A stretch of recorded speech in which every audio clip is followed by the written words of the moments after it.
A few years ago, I took a trip alone to New York. It was the first time I'd traveled alone to anywhere outside of Massachusetts.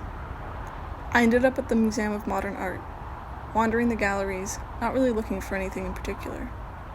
I eventually walked into a room that was screening a film, Blue by Derek Jarman.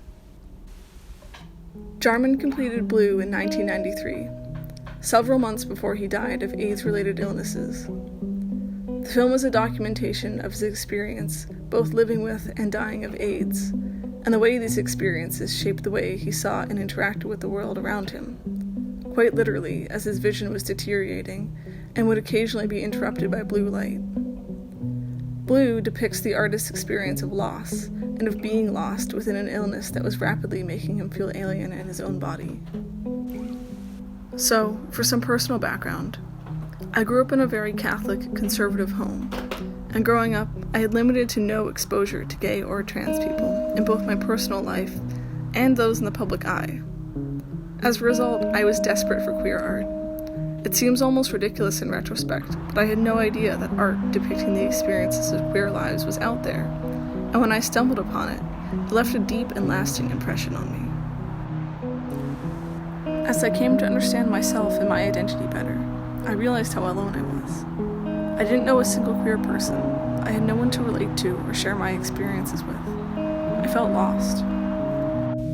The experience of watching Blue is unique.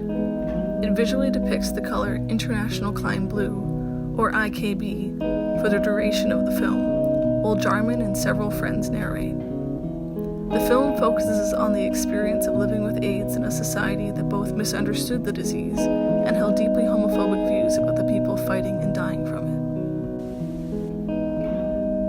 The blue screen, simple and unchanging, forces the viewer to focus on the narration and get lost in the lived experience of another person. Someone whose experience, especially in the early 90s, was ignored, feared, and even mocked by the majority of society. Jarman's anger and fear becomes impossible to escape. He is truly lost. There are few templates for dying young in a body that is failing you at every turn. Jarman explores this feeling, immersing himself and his audience in a world of uncertainties, a world with no clear future and a diminishing grasp on the past. The blue screen, reminiscent of the blue light that signaled a decline in Jarman's vision, was a symbol of a distant fate rapidly approaching. It asks, what happens when the blue of distance is no longer quite so distant? Blue was something of a turning point for me. It was my entry to a whole world of queer art and queer life, a world that existed outside the boundaries of my town. Jarman's exploration of loss and being lost helped me find myself. Blue was also my introduction to the world of queer history, the struggles, the triumphs, the shared experiences that help each of us feel less alone, not so lost in the world.